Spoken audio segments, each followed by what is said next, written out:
Hello दोस्तों, आप देख रहे हैं आपका चैनल स्टोरीज बाय गुलाब गौतम। तो आज मैं एक छोटी सी कहानी फिर से लेके आया हूँ। इस कहानी का शीर्षक है जीवन का मूल्य क्या है। हम सभी जानते हैं हमारा जीवन कितना बेहतरीन और अच्छा होना चाहिए, लेकिन जीवन का मूल्य भी हमें पता होना चाहिए। तो भगवान बुद्ध कहते हैं, एक आदमी ने भगवान बुद्ध से पूछा जीवन का मूल्य क्या है। बुद्ध ने उत्तर में एक उसे पत्थर दिया और कहा जाओ और इसे बेच कर आओ। और पत्थर बहुत ही शानदार और चमकीला था, लेकिन ध्यान रखना ये पत्थर को बेचना नहीं है। वो आदमी पत्थर को बाज़ार में संतरे वाले के पास लेके गया और बोला इसकी कीमत क्या है।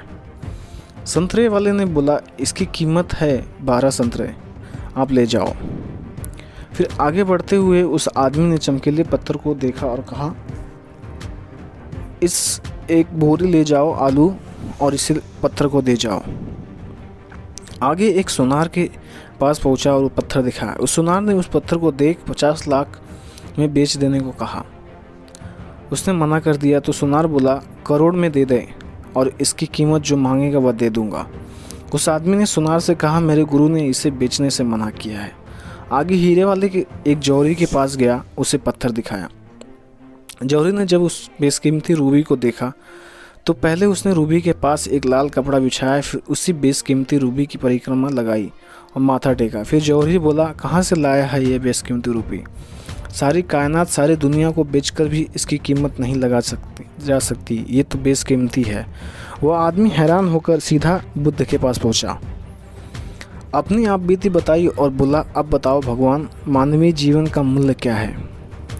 बुद्धा बोले संतरे वाले को दिखाया तो इसकी कीमत 12 संतरे की बताई। सब्जी वाले के पास गया तो एक बोरी आलू, और सुनार के पास गया तो करोड़ों रुपए देने की बात कही, और जौहरी ने इसे तो बेशकीमती बता दिया। अब ऐसा ही मानवीय मूल्य का भी है। तो बेशक हीरा होगा, लेकिन सामने वाला तेरी कीमत, तेरी औकात, जानकारी और अपनी हैसियत के मुताबिक ही लगाएगा। घबराओ मत, दुनिया में तुझे पहचानने वाले भी मिल जाएंगे। तो जीवन का मूल्य क्या है, हम अगर ऐसे ही समझेंगे तो जीवन हमारा व्यर्थ हो जाएगा।